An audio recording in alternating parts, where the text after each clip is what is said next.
Video number 2. So I'm gonna start from the beginning.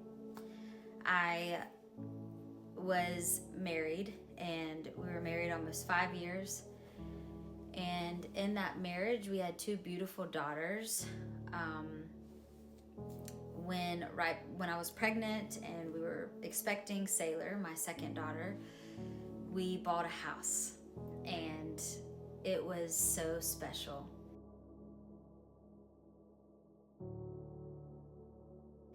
We found this beautiful home in Asheville, North Carolina, and it had such nature around it. It was just what you would dream of as your first home ever, right? There was this huge porch, elongated in the front of the home, and it was just special. We made it our own.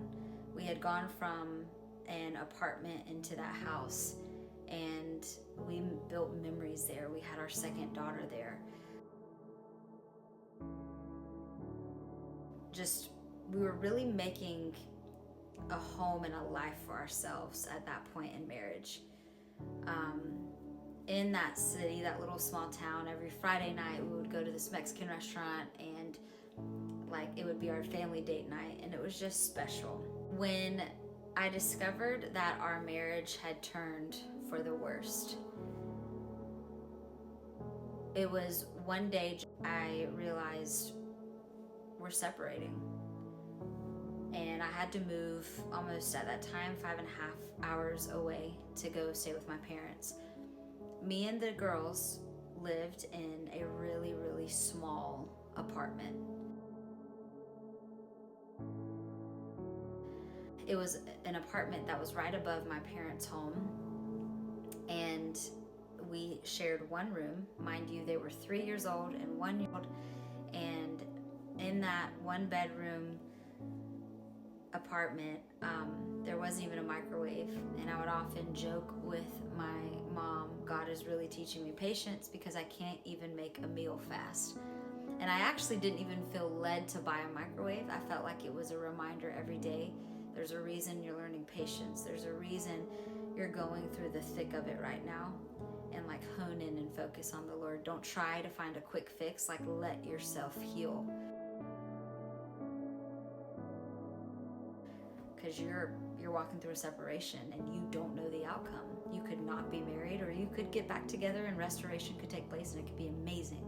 But either way, it's going to be amazing because you're praying for salvation for the 4 of you. So Lord, lead me along the path where we're all saved.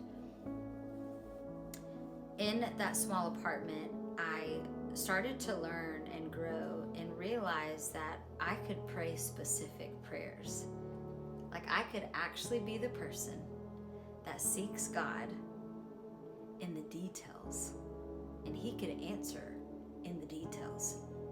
And if that's the case, I'm gonna Habakkuk 2 this thing up, and I'm gonna write the vision. I'm gonna write it plainly, and I'm gonna begin to intercede and pray for certain things that it's really hard in my finite mind, in the moment, in the thick of separation, to believe that God is gonna actually come through in these areas. I'm going to believe for these things. I'm going to write them down, and I'm going to just pray over it. And of course, those prayers started restore my marriage, save my marriage, save myself, save my spouse, save us all, help us. And then as time progressed, it became more specific. The Lord began to really, really do a move. And so that is video number 2.